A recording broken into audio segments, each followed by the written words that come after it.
5. The problem we've got is that Britain isn't growing fast enough, so people's incomes have fallen behind. 4. It's almost the first time in his premiership, I think, that he's been willing to upset people in order to make some political progress. 3. Boris Johnson has come out of the traps very, very annoyed about rowing back on his green vision. 2. What is that sweet taste, Halligan, in our mouth? Not a bag full of Percy pigs from M&S, but the sweet taste of vindication. 1. We have liftoff. Welcome once again to Planet Normal, the Telegraph podcast with Alison Pearson. Hello. And me, Liam Halligan. Nice strong hello there, co-pilot. Rishi Sunak's rowing back on some of the government's net zero policies, putting clear blue water between the Tories and Labour ahead of an upcoming general election. The Prime Minister's clearly been listening to Planet Normal. Our guest last week was Lincoln's Tory MP Karl McCartney, who argued passionately that net zero policies were hammering his rural constituents, making the cost of living crisis even worse. Having previously treated McCartney as a rebel, Downing Street's now turned to him to explain to the media why Sunak has changed his mind. A week, as they say, is a long time in politics. In other news, inflation is down against expectations. So will the Bank of England now finally stop raising interest rates? I'm not holding my breath. And ooh la la Labour. Keir Starmer's been hanging out with Emmanuel Macron, presenting himself as the UK's Prime Minister in waiting. But would a Starmer government take Britain back into the European Union via the back door? Then there's Russell Brand, genius cult comedian or loony conspiracy theorist. Take your pick. This is a man who courts and causes controversy.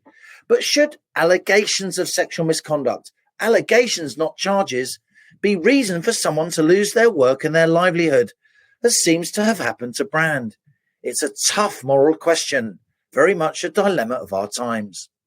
You've written this week, Alison, on Brand and on Theresa May in this week's Telegraph. The links are in the show notes to this episode. But I know you're actually pretty chuffed that your guest from last week, with his previously toxic net zero views, is now very much inside the fold, having been taken to the bosom of government. Yay, go Planet Normal. What is that sweet taste, Halligan, in our mouth? Not a bag full of Percy pigs from M&S, but the sweet taste of vindication. See, I'm more of a Colin the Caterpillar man myself. But anyway. What are those sour snakes? I always quite like those as well. They're Colin the Caterpillars. Oh, they call it the caterpillars. Yeah. Oh, well.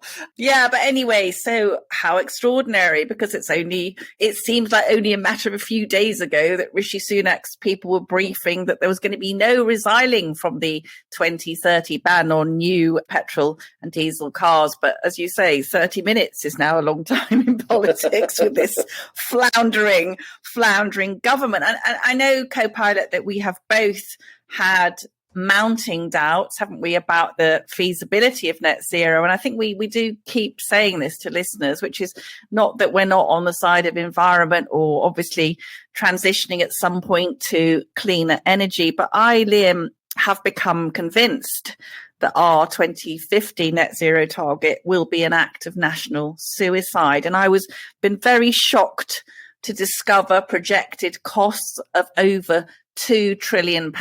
We can barely rustle up 2 million at the moment. I was also shocked to find we've made almost no preparations for that target to even be attainable. We haven't been building any new nuclear power stations. We haven't even started to expand the national grid to begin to support all those millions of electric vehicles.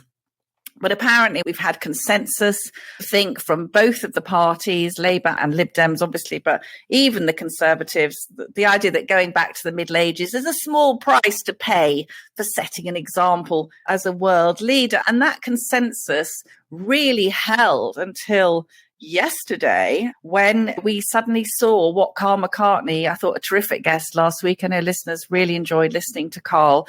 Karl had been pointing out to us last week, of course, he had been a long-term member of the Transport Select Committee, that's the government's own committee, and Karl and the committee had been warning the government that this electric vehicle target 2030 was both unrealistic and dangerous. And Carl said our ears pricked up, Liam, didn't they, when he said that there were senior people, even in the cabinet, who thought that the hasty pursuit of net zero was total madness. And we also had flagged up the Climate Change Committee, extremely influential committee, which seems to be frightening MPs from speaking out. But as you say now, not smell of burning tyres, bit of a U-turn. We're recording this now on Wednesday. He is due, Rishi, later this afternoon to announce some rowback from the policies, particularly the absurd 2030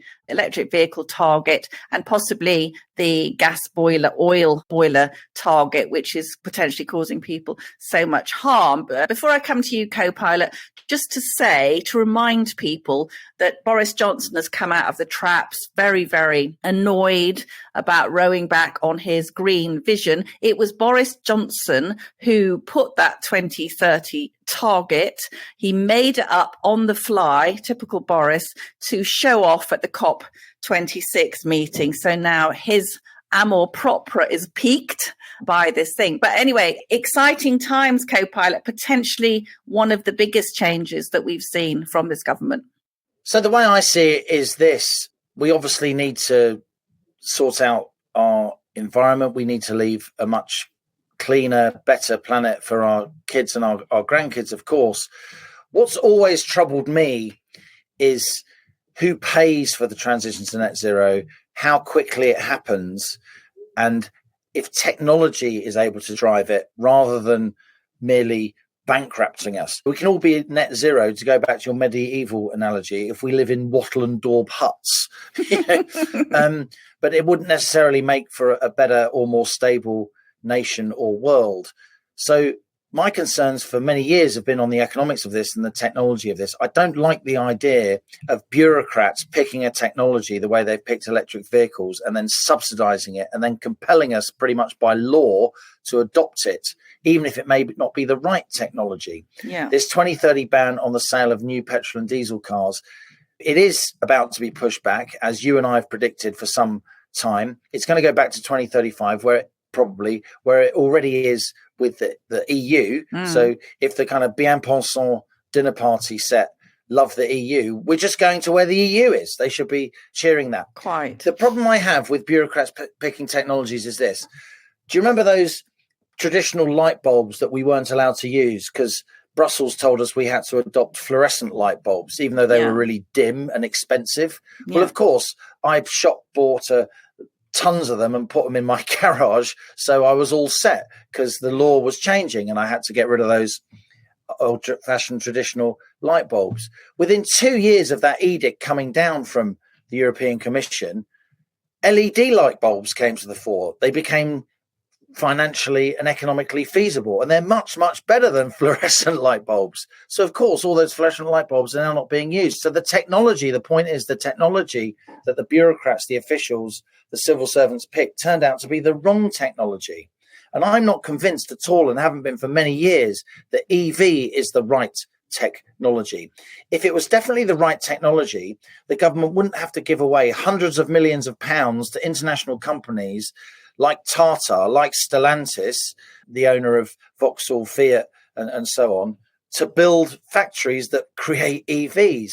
These gigafactories would be going up left, right, and centre, but they're not, because the private sector isn't convinced that this is really the way. The car companies have to be convinced because the government's telling them that they won't be able to make anything other than electric cars and hybrids from 2030, now pushed back to 2035. So, of course, they've got to shift. But a lot of international capital, a lot of very smart people think that there's a problem with this. And that's just one aspect of what Sunak is talking about. I think it's basically a realization of reality. The cost of living crisis is being made much worse for a lot of people and will be made much worse when they have to adhere to these net zero policies. And it's increasingly clear that the real burden of this falls disproportionately on less well-off people, on vulnerable households, because energy and transport, which is the epicenter of this policy initiative, they spend disproportionately heavily on energy and transport. And of course, it's all very well to spend 80 grand on a family car and then they can tell their friends that they've gone green. But regular families can't do that. They're going to buy a second-hand car. They're going to buy a car for sort of 5 or 10 grand, maybe. They're going to be buying vans that make their businesses work, vans that mean they can keep the wolf from the door from month to month and pay their bills and put food on the table and keep kith and kin together. So for me, the real kind of distance between a political media class and reality was when I heard Alex Sharma on the radio this morning. He was the former cabinet minister who cried at the COP summit in Glasgow because he was so overwhelmed with the importance of the net zero targets. And he said, it's such a shame for the Prime Minister to throw away this political consensus. No, Alex Sharma, there is no political consensus. There's a complete lack of consensus because the vast majority of the public, it seems to me, while wanting a better environment, while be willing to make some sacrifices to get that better environment, are scared that these zealous green policies are going to bankrupt them and their family. That is the reality. That is the fear that lots of people have. And Sunak, to his credit, by moving this target back, by tweaking the policy rather than abandoning it, it is to his credit that he is realising the reality on the ground. I think, as always with this government, we have to ask, where's this coming from?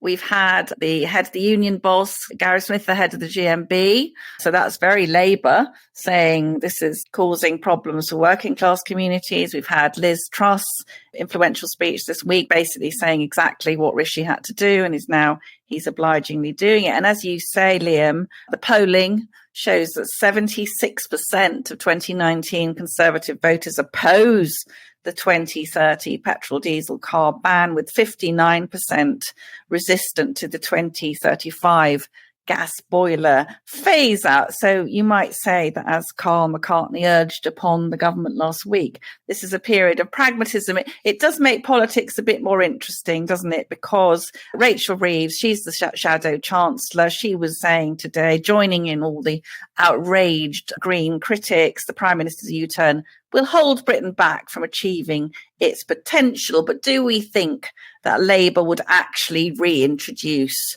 Boris's 23 electric vehicle target? Well, I absolutely don't think it is. I think this is going to have to go further. This is a first toddler step, really. I think we should be pressing for the Climate Change Act, disastrous act introduced by the virtue signalling Theresa May. To be sure, I would like to see that repealed. I think this is smart politics from Rishi Sunak, not only because it addresses issues among his own backbenchers and among a lot of his sort of core vote. It also brings back to the Tory Party a lot of those red wall voters who Gary Smith of the GMB, Britain's third biggest union, a very, very smart trade unionist, very politically astute guy. He is speaking up for them. And those red wall voters who voted Tory in 2019, they need another reason to vote Tory. And a reason for them to vote Tory would be that they feel that London lefty lawyer Keir Starmer's Labour Party just doesn't understand the realities of everyday life for ordinary people.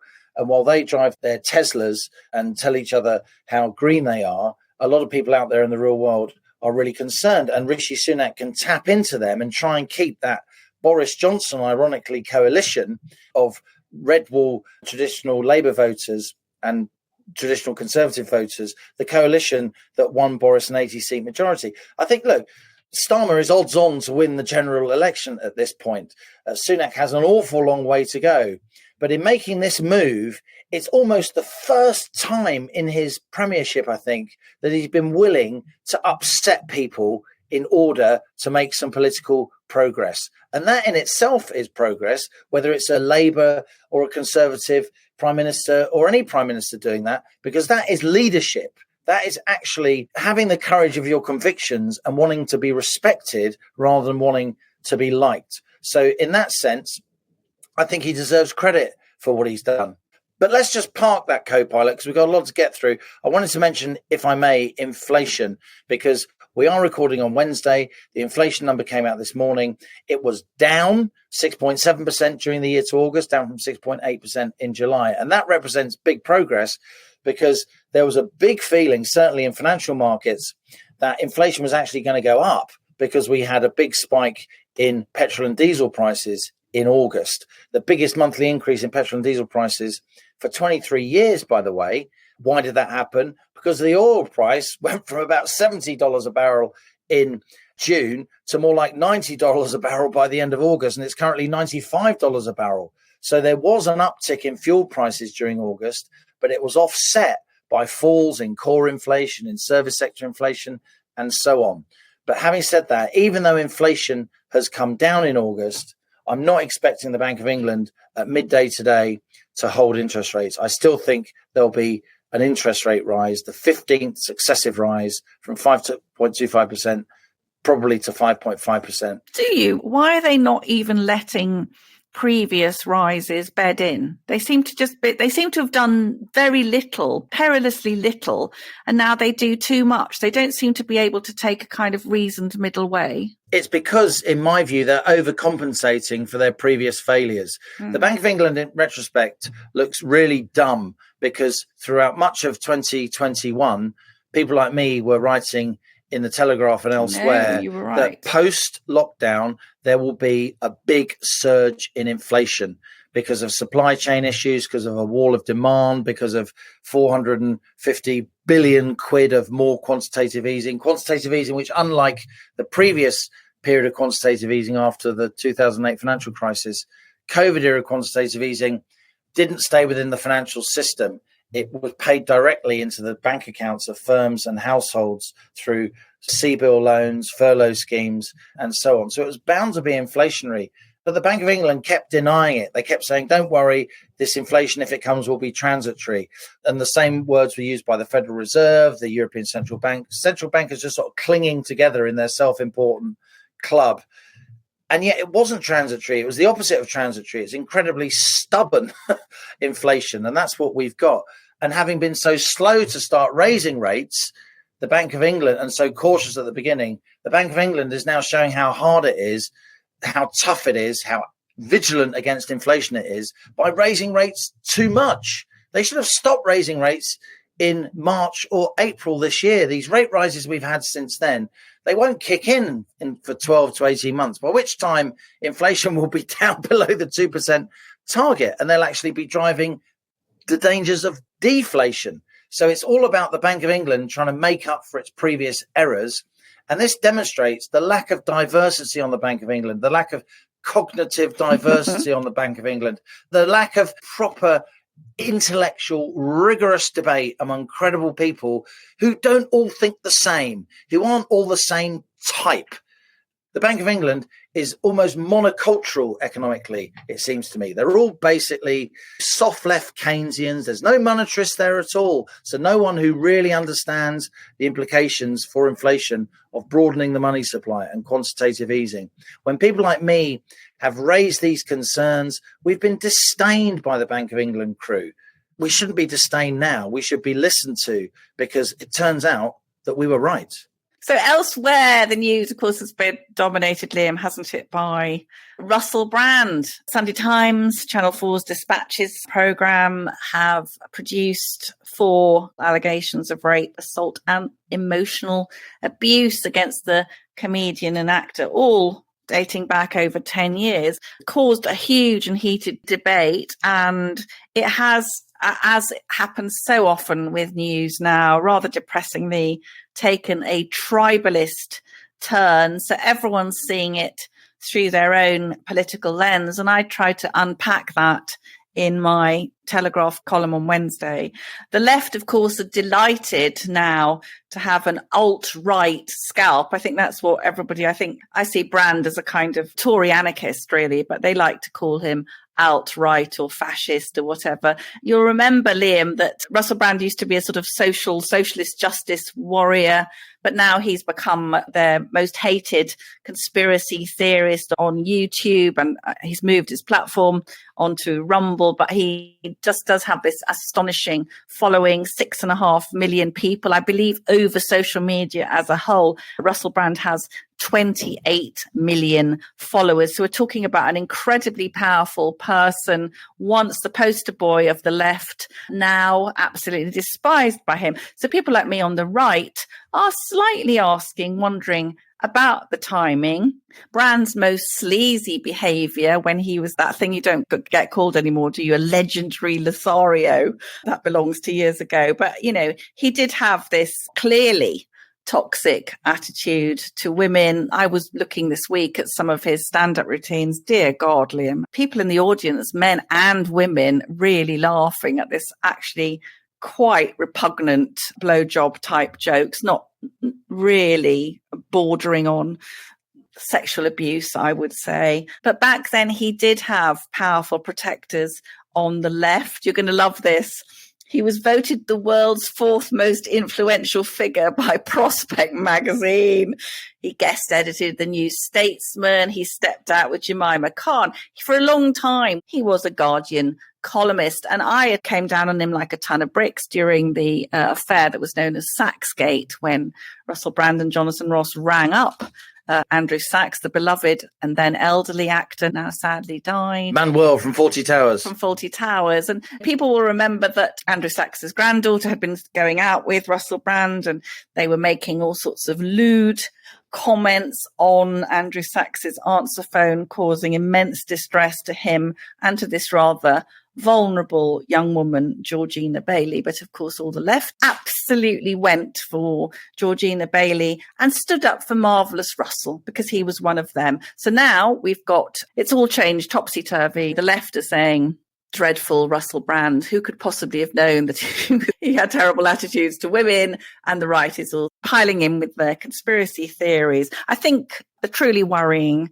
thing for me, Liam, is the cancellation of Russell Brand on the basis of mere allegations. So YouTube has suspended his ability to earn money from that platform where he has millions of followers. And the BBC, of course, ever late to the party, has removed some content featuring their former favourite bad boy from iPlayer, having assessed that it now falls below public expectations. Well, who could possibly have guessed that? And Russell Brand, very, very clever guy, manipulative, but very, very verbal and clever. And he once told Lorraine Kelly, when Lorraine Kelly suggested that some of his sleazy exploits had been enabled by his broadcast employers, yes, I suppose if you're in a position of some success, people will let you be a nutter as long as they're making money out of you. For me, Alison, this story is less about the kind of swirling tribal loyalties of sort of media people, though I'm not undermining what you're saying on that front. For me, the real issue here is innocence until proven guilty. And I think Russell Brand is a moron. I think he comes out with completely inane nonsense. I think he's flash and he's got a certain verbal dexterity. I don't think he's particularly bright. And never have. I've never really understood the fixation of so many media people on him. But even though I don't like what he says, I defend his right to say it, of course. It's a free country. And also, I do worry, while we should always take allegations of sexual misconduct seriously, particularly rape, yes, let's take them seriously. But I think before we start cancelling people, before we start taking away their livelihood, however much I disapprove of his livelihood, before we start doing things that people can't recover from financially and professionally, allegations should at least be police checkers. And we're still a long way from that. And the fear that I have, much as I don't like Russell Brand, as much as I want to take allegations seriously, and I do, the fear I have here is that you've had trial by media. Yeah. And you've had somebody completely cancelled, even though we have no idea or otherwise whether or not they're guilty of actually breaking the law.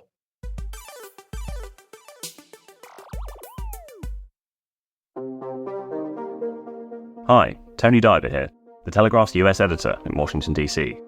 I've launched a new free-to-read newsletter from the US editor, featuring insight from our correspondents around the world and thought-provoking opinion from leading journalists in both Britain and the USA, The newsletter is packed with the best of the Telegraph's global coverage.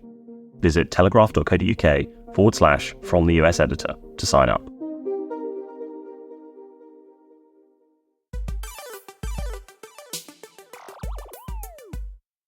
Liz Truss needs little introduction. The MP for South West Norfolk was, of course, the shortest-serving Prime Minister in British history, bowing out after 49 days last October.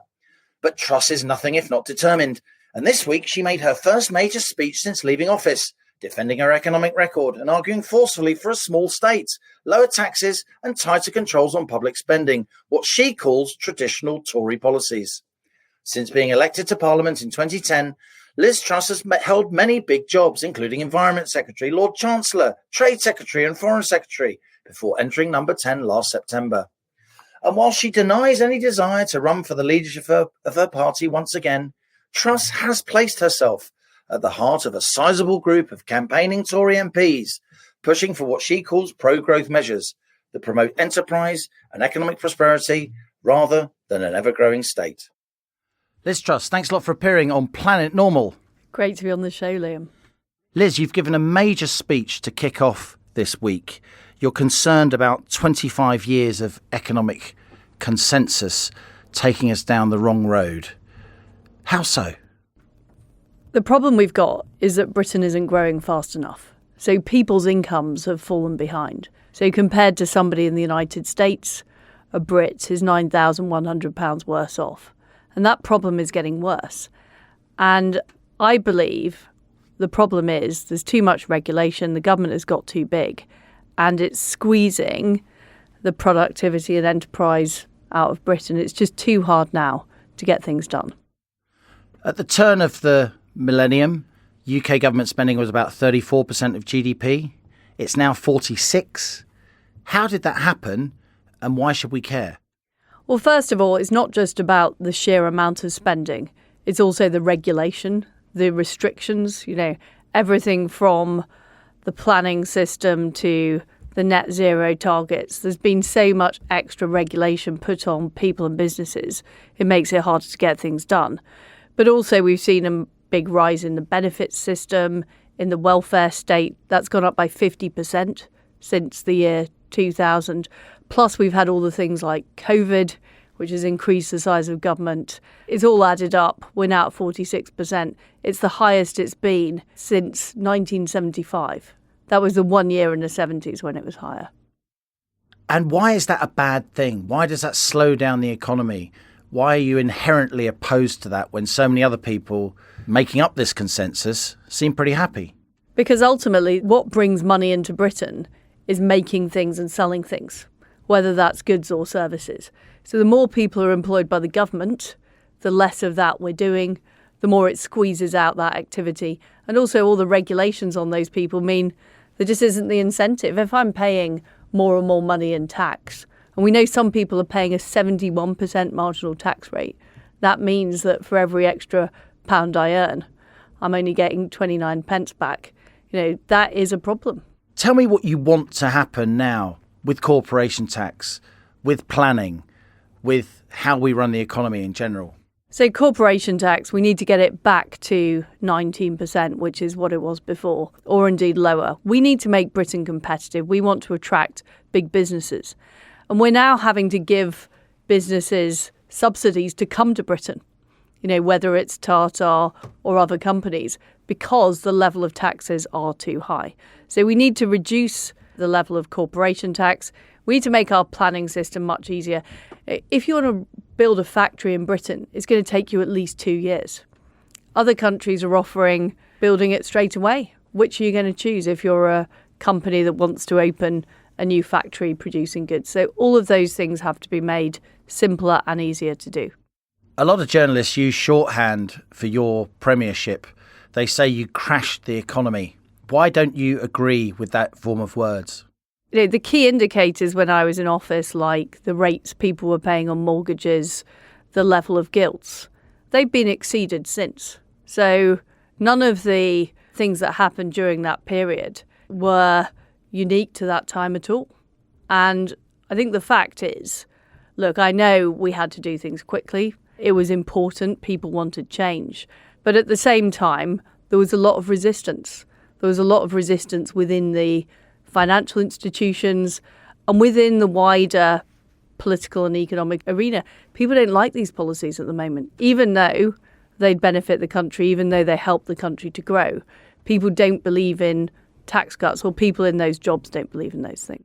So to be clear, you're highlighting, you're not arguing because it's true, that mortgage costs, the amount of money ordinary families have to pay to service their home loans is much higher now than when you were in office, even though many of your proposals were reversed or not even implemented. That's right, because interest rates were going to go up anyway. I mean, we've had very low interest rates for a very long time, and that's a problem for the economy because we weren't seeing the dynamism that would have helped lead to economic growth. So I'm afraid central banks across the world were pumping money into the system, helping governments raise the levels of spending, but ultimately they weren't helping us become more competitive. They weren't helping Britain make more things. And we're now in a position where we've got both the high interest rates, but also the low growth.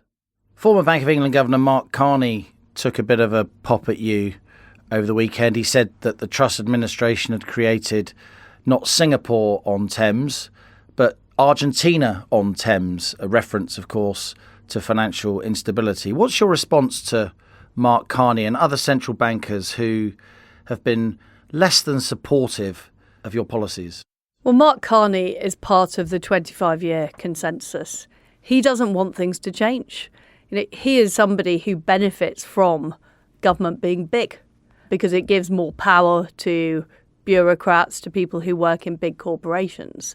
And he also wants to pin the blame on me and other politicians rather than acknowledging that central banks made mistakes. And we know mistakes were made. We know that interest rates weren't hiked quickly enough. We know that part of the cause of the rise of inflation was they lost control of the money supply. These are some of the reasons that we're in the situation we're in now. But I'm afraid people like Mark Carney would rather point fingers at others than admit what he got wrong. And you talked about pushback to your policies, resistance to your policies. You've talked about an overmighty bureaucracy. Try and explain the reality of that to people unlike you and me who follow politics closely, who don't know Westminster that well. What kind of pushback are we talking about, Liz Truss? Well, I think this is true across Whitehall and across government. But certainly over the last 30 years, we now have more independent bodies that mark the government's homework, like the Office for Budget Responsibility, like the Environment Agency, these type of bodies who make decisions. And quite often as an elected politician, you find yourself restricted in terms of what you can do by the decisions those bodies make. And those people are not elected. In fact, very few people know who runs the OBR. But these people have a lot of power because they create the forecasts that the markets look at when they assess a government's economic policy. So I think it's partly about just how big government has got and how balkanised it's got. It's 46% of GDP. That's a lot of civil servants. It's a lot of bureaucrats. But it's also about the governance of that system and who's making the decisions. And as a politician, I was very clear the mandate I had based on our win at the 2019 election. We promised not to put up taxes. We promised to get the British economy growing. We promised people a better standard of living, and I wanted to deliver that. But what I found was that the institutions, like the Treasury, like the Office of Budget Responsibility, simply didn't agree with those policies. You've complained in the past about a particular leak that came from the OBR of a forecast that turned out to be wildly over-pessimistic, but which you've said forced your hand. Can you outline that? So what happened was there was a leak, I think it was around early October, from the OBR saying that there would be a gap of £70 billion in my spending plan. Or if you kept corporation tax at 19%. Yeah, if I'd kept the package. And the whole package was designed to get the British economy going, to attract investment and companies into the UK. And them leaking that caused people in the markets to worry that the government's plans were not fiscally credible. So I was put under pressure, therefore, to reverse the corporation tax decision, even though I believed it was a wrong decision for the country, because independent forecasters have suggested that over time, corporation tax helps bring in more revenue, more jobs, more opportunities. Let's just unpack that, because that's quite astonishing. You're saying that faceless public sector bureaucrats paid for by taxpayers forced you, by leaking something from their own department, forced your hand as our Prime Minister. Now, I don't know who put the leak in the press, but the leak was there in the press. There are various parts of the government machinery which do leak, yes.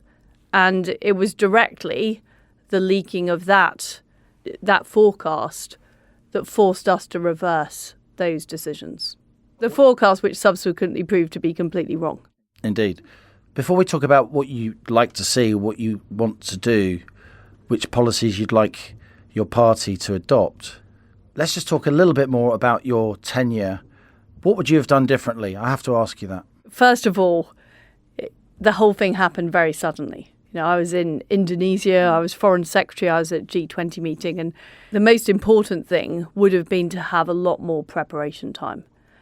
I believe very firmly that we need to change our economic policy. And I felt that we had to do it quickly because people had voted for change in 2016 and 2019. But I don't think I had enough time to put together a plan, to talk to all the people that were necessary, and to recruit the team and the broader supporters that type of policy needed. Because the fundamental problem here was not enough people supported the policies. We made mistakes around communication, we made mistakes around implementation, but fundamentally the policies were not falling on fertile ground. A lot of the media didn't understand what we were trying to do. I think the wider political groupings didn't necessarily understand that, and it takes quite a long time. If you look at what happened in the 70s when the monetarists started making their case, it took a long time to get that case through, and we were very short of time. What do you want to happen now? What do you want to happen when it comes to net zero, when it comes to planning reforms, when it comes to the enterprise zones, the reform of IR35, the policies that you championed? So first of all, on net zero, we have to delay the 2030 target. We've got to delay that. And we've got to get rid of the deadlines to get rid of oil and gas boilers.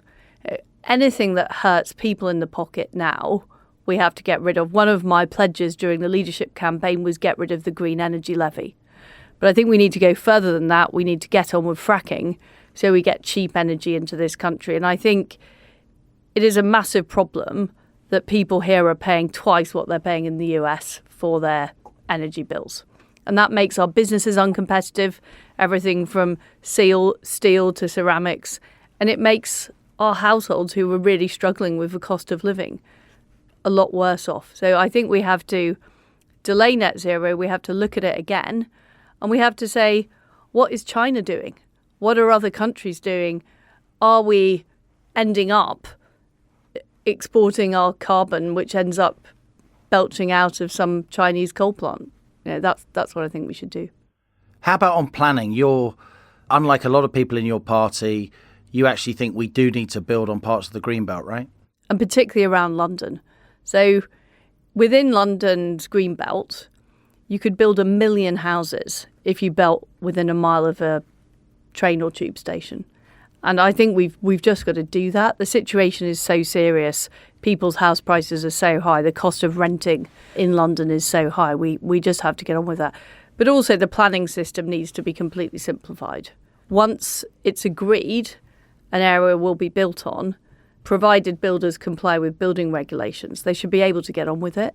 The process is far too complicated. I've talked about I used to sit on a planning committee as a councillor. Years of my life I'll never get back. Everybody's just caught up in this bureaucracy. Nothing is happening or getting built. How have we got to the point where so many members of your party, traditionally a centre-right, free market-leaning party, disagree with you, even though polling evidence suggests quite a lot of the public actually agree with your policies. I think that we stopped making the argument. So once we'd won the Cold War, once the economy was back on track in the 1990s, I think Conservatives stopped making the argument, and we allowed the left, with their sort of climate change agenda, with the Occupy movement, the anti-capitalist people, the Extinction Rebellion people, we allowed these people too much airspace. And instead of fighting back and saying what people actually want is to be able to aspire, they want a house for their children to be able to live in, they want to buy a car, we appeased them. And we've appeased them, whether it's Conservative councils declaring a climate change emergency, or whether it's the government legislating for net zero by 2050 without fully understanding the costs, or whether it's, the energy price cap and acceding to some of those socialist arguments. And I think the problem I faced last year is I was trying to make a lot of those arguments late in the day when the ground hadn't been properly laid. And now what I think we need to do as Conservatives is make those arguments again. But we need to make them in the modern context of dealing with the problems we face now. So in the 70s, we faced problems with trade unions and badly run industry. We now face a problem with an overly big state, too many quangos, too much power in the hands of quangocrats, and very, very cumbersome regulation that stop people doing things. So we need to make new arguments about the situation we're in now. Do you think much of the public supports you, Liz Truss? If so, who, where? I think a lot of people want what I want. They want to have more opportunities, to be better off. They want their children to have a great future. I'm not sure that every single policy I advocate has massive public support. I mean, if you look at things like building more homes, it doesn't have massive public support. But we need to do it in order to give people the opportunities that they want. So we have to get better at making a case as well as delivering the results as well. And finally, you've been in politics a long time, if I may say. You're very, very experienced, held many big jobs. Your eyes are wide open. You know politics is a rough business. But how did it feel to be basically bundled out of office and to have been subject to so much finger pointing and blame? How do you get through it? I was there for a reason, because I wanted to change things. And that was my absolute focus. I did everything I could within my powers. Now, of course, there are lots of things maybe in retrospect I think I could have done differently. But at the time, I did what I felt needed to be done. And of course, it's been very difficult. It's been very bruising. But I'm in politics to change things, and that desire to change things has not gone anywhere. Liz Truss, thanks a lot for joining us. Thank you.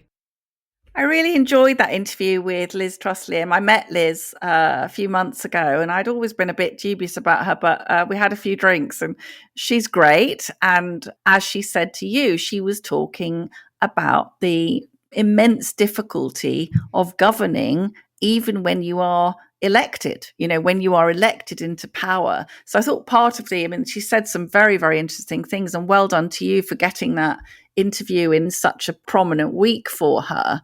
But, talking about the resistance within the institutions. So things that she wanted to do, which she was perfectly entitled to do, like not raising corporation tax, but making sure that it stayed the same so we could be competitive. Lots of very sensible policies, which were lost, of course, in all the turmoil of the way that she was, as you said, bundled out. But I thought that really stood out for me. And you picked up, didn't you, on some of these false forecasts or dodgy forecasts from places like the OBR, which make Britain a very difficult place to govern because of institutional resistance.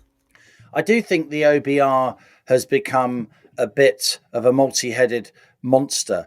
Look, I'm all for good economic modelling. I'm all for ministers being kept away to some degree, economic forecasting, though economic forecasting has always been a rather grubby art rather than a science. But it strikes me that the OBR has taken on a kind of political hue.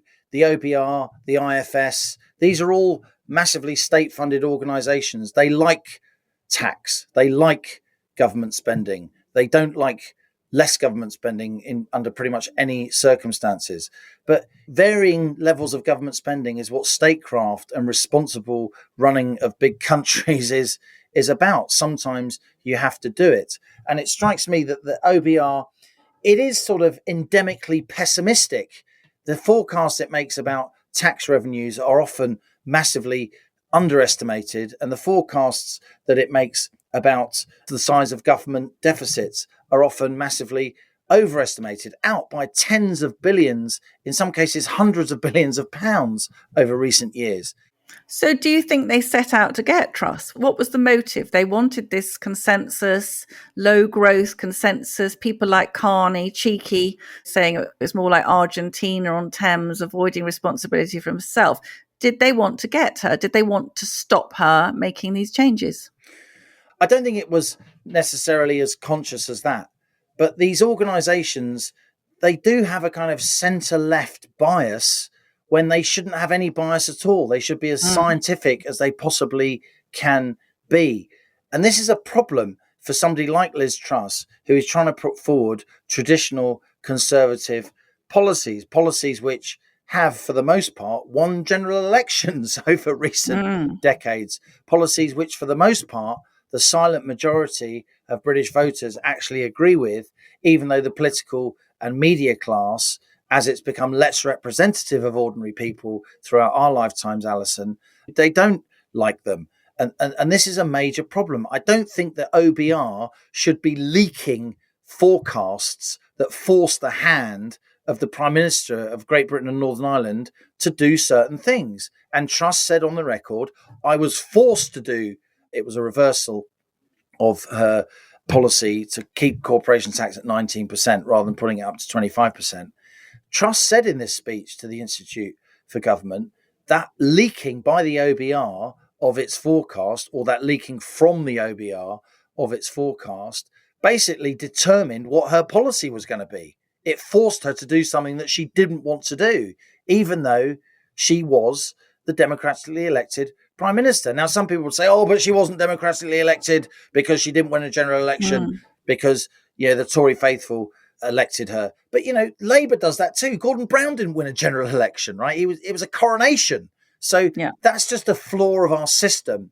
And you can have endless general elections if you want when you have turmoil within parties. But I think the public doesn't like lots of elections. It does an election for one party or t'other and wants you to get on with it for 5 years until it has to think about it again, and then it will. So I do think there was a systemic kind of institutional bias towards her. I do think it's disturbing that the Bank of England did something called quantitative tightening, throwing billions of pounds of government debt at the market while Truss was preparing her mini budget. And then when Sunak and Hunt came in, the sensibles, the nice people, the Bank of England reversed that decision by buying gilts from the market again, so-called quantitative easing. So, the market looked bad under Truss and it looked good under Sunak and Hunt. Well, under Sunak and Hunt, probably the principal exhibit in Truss's defence of herself, and she's right in this sense, under Sunak and Hunt, mortgage rates, gilt rates, interest rates are now far, far higher than they were at the height of the, quotes, turmoil of the mini budget. But, it's a very convenient soundbite for the left to say Liz Truss crashed the economy, even though Britain now is middle of the pack when it comes to growth within the G7, even though Britain is actually doing much better than a lot of the European Union when it comes to growth. But because the political and media class keep saying Liz Truss crashed the economy, Liz Truss crashed the economy, Labour are going to keep saying it. And the sort of nuanced truth, the grey truth rather than black and white, gets lost. And for sort of economic analysts like me, that's really, really frustrating. I do think quite a lot of the public sees through this, but an awful lot of it doesn't. They just assume that Liz Truss and her determination to lower taxes crashed the economy. And that's dangerous because when taxes are at a 70-year high, at some stage you need to lower them. I do think, though, that this really highlights this great tussle for the Conservative Party's soul. I did a piece again in my column this week about Theresa May, who announced on Times Radio that she was woke and proud, calling for a sensitive approach to issues surrounding gender. And this really made me see red, Liam, because Sound like you? well, no, I know. Normally I'm a sort of peaceable lady, but this is a Marxist creed imported from the United States, and it is pretty much the enemy of everything that a conservative is supposed to believe in. And this woman was the leader of the Conservative Party, and she most certainly is not talking for the vast majority of members. And I suspect strongly that Liz Truss is much closer in sensibility and gut instinct to those ordinary Conservatives. And yet it was Theresa May who became a tremendously disastrous, perhaps one of our worst ever prime ministers. So I think good for Liz, and maybe with her, some of her attacks, I think that she can help edge a very cautious Rishi Sunak, the tortoise being pushed across the carpet, to try and actually come up with some Tory policies before the general election. For my money, I've known Liz Truss a while. I'm quite well acquainted with the various economists on the Growth Commission that she has created, economists from around the world. And what I want is a proper debate. I want a Labour Party that's electable, and I want a Conservative Party that reflects traditional Tory values. And that means one nation Conservatives, who are a bit more big state, a bit sort of softer and woollier around the edges, a bit closer to the Lib Dems, but also the sort of centre-right Tories. We need them as well. We need all aspects of the political spectrum to be alive and kicking. And Liz Truss, she undermined the idea that tax cuts can help growth and help the economy and raise more tax revenue. That's a very popular mainstream idea that has an awful lot of empirical evidence to back it up in the real world over many decades in many situations. And for that reason, at least, I'm glad that she is actually now once again finding her voice. Now, onto our listener emails. Your messages sent to us at planetnormal@telegraph.co.uk. Please keep them coming. We absolutely love to read your thoughts. We've had an avalanche of mail the last week on various different topics. Now, obviously, this week we've had a big reaction to Russell Brand. This is from Buford. This is a clear mainstream media hatchet job with an agenda behind it, I think. It's quite sickening. Having the morals of an alley cat and being a randy sod, putting it about with impressionable women is not a criminal offence. Morally questionable, yes, but not illegal. And you can bet your bottom dollar there are plenty more people lurking in the BBC and Channel 4 like that. It's quite an eye-opener that unproven allegations, it seems, is all that is needed these days. What the hell is going on here? And JL says, JL is a woman, Brand can't get a fair trial now, whatever happens. And I agree, his open admission of sex addiction and predilections make him different from Jimmy Savile, who hid his foul nature under cover of children's TV and charitable works. The media have gone too far. They're becoming judge and jury. It's time the big companies stopped caving into its social media trolls and the MSM. And until that's changed and Brand is proved guilty, he has a right to an assumption of innocence. He is unsavoury, but he undoubtedly attracted a lot of attention from women who were desperate to sleep with him. As a woman, I believe that if a man starts thinking women are willing to jump into bed and sleep with him just because of his money, fame and power, then they should beware. He will have little respect for them and start to behave accordingly. I don't believe 20-year-old accusations from 4 women should have come out via Channel 4 and The Times. They should have gone to the police and it would have come out if he were charged.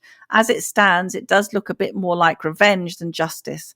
And if there are powerful people determined to take him down by death of 1,000 media cuts, just in case he is innocent, so he is cancelled, whatever the outcome. Powerful email there.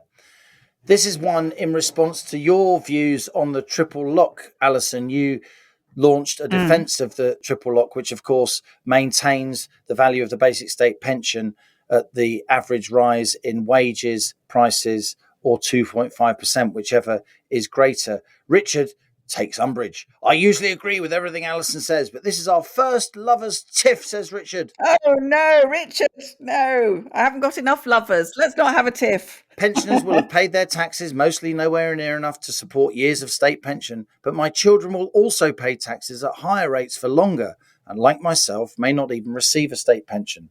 For decades, pensioners with a degree will not have left university with 50k plus debt and a 10% interest rate, so maybe some of this money needs to support the younger generations. My November email about triple lock was read out on the podcast. Well done.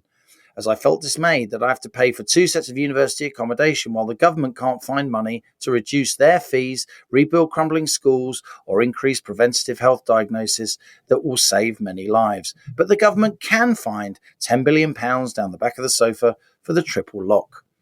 I'm happy for less well-off pensioners, says Richard, to receive extra. But since lockdown, I've come to believe that governments only want to keep the ever-increasing grey vote happy. Like increased interest rates, which have little effect on inflation, but are a pensioner's dream for their savings and every mortgagee's nightmare. I'm still loving the podcast, and I still stand by my principle, says Richard, of never voting Conservative again. A man after your own heart, after all, Alison. Yeah, we're setting up our own Planet Normal party. We'll tell listeners a bit more about that. We had a few drinks, didn't we, the other night? Halligan's going to be the Prime Minister. I'm not sure what I'm going to be, but anyway.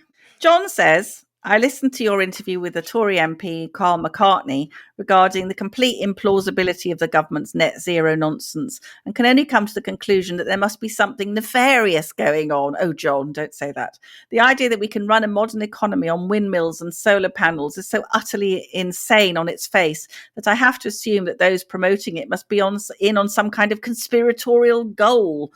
While the people running government might not always be as smart as we'd like, they cannot surely be so stupid as to buy this concept.